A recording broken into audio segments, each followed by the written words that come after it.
How the peak end effect skews our memories, and what you can do about it. We don't remember experiences the way we think we do. You might recall your last trip to Las Vegas and say, "It was amazing," or "never again." However, if you dissect the experience, you might realize that your memory of the entire trip is based more on just a couple of moments than on the whole visit. That's not a fluke. That's psychology. Specifically, it's the peak end effect at work. What is the peak end effect? The peak end effect is a psychological bias where people judge an experience primarily by its most emotionally intense moment, the peak, and by how it ended, not by how they felt throughout the experience. This theory was popularized by Nobel Prize-winning psychologist Daniel Kahneman and his colleague Barbara Fredrickson, who found that people's retrospective evaluations of events are shaped far more by key moments than the entire timeline of the experience. In simple terms, memory is not the average of all moments. Memory is a combination of peak and end memory.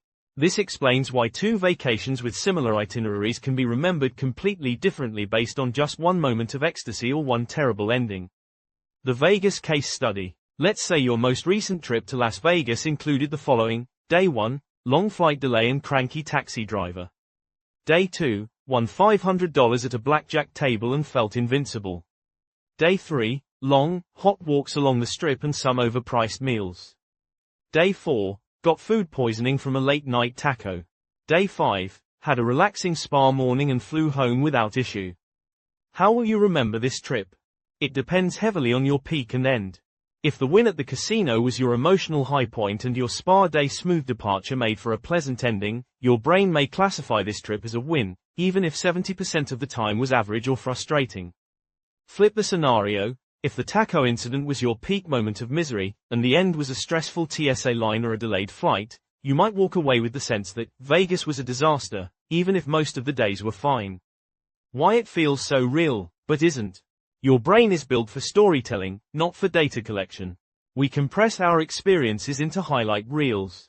The middle, often forgotten, but the peaks and the finale, burned in. Our memory doesn't care about fairness or statistical averages.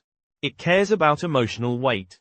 This isn't just for travel, it applies to relationships. A rocky breakup can sour years of good memories.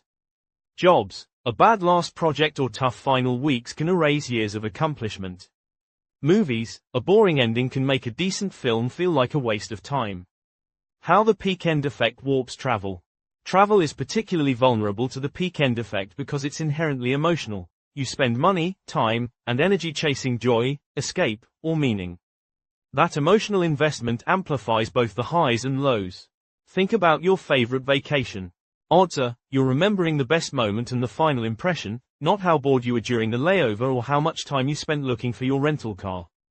So what do we do about it? Let's not fight the peak end effect.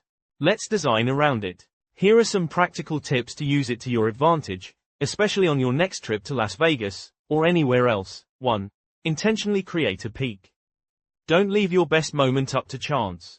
Schedule something memorable, a VIP show, a once-in-a-lifetime meal, or a helicopter ride. This will become the emotional anchor of your experience. Reverse engineer the memory you want to have. 2. End on a high note. If your trip ends with stress, fatigue, or logistical hassles, that will color the entire memory. Consider booking a late checkout to avoid feeling rushed, or treat yourself to a final meal or activity you love. Also, you can avoid scheduling tight connections or obligations immediately after your trip, so the last few hours should be calm, controlled, and joyful, something you want to remember. 3. Reflect wisely. When you come home, don't just accept the emotional summary your brain hands you. Ask yourself, am I remembering the trip, or just the most and last emotional parts of it? This is especially useful when a trip feels like a letdown. You may discover the majority was solid, it just ended badly. 4. Use it to evaluate future choices. If you're deciding whether to return to Vegas, your opinion may be skewed by this bias. Don't rely only on how you felt at the end or at your peak. Consider the whole arc. Ask yourself, what did I enjoy throughout? What did I tolerate or dislike? What would I do differently next time? This helps create more accurate assessments and better decisions. Vegas was a disaster. Or was it? I recently spoke with someone who said, Vegas was a nightmare. I'm never going back. But when we unpacked the trip, It turned out she'd had a great second night at a Cirque du Soleil show. She enjoyed 3 excellent meals, but she lost money on the last day and had a nightmare return flight. Her peak and end were negative. So, despite 4 days of fun and laughter, the memory was stained. After we talked, she realized, maybe it wasn't all bad. Maybe it was just the way it ended. You don't remember every step. You remember the spark and the send-off. Understanding the peak-end effect gives you the power to design better experiences and to reflect on them more fairly.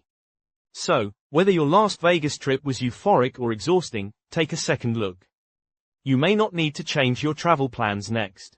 Just change how you end it, or at least the story you tell about it. You can find notes for this episode and more content like this at nigerdesau.substack.com.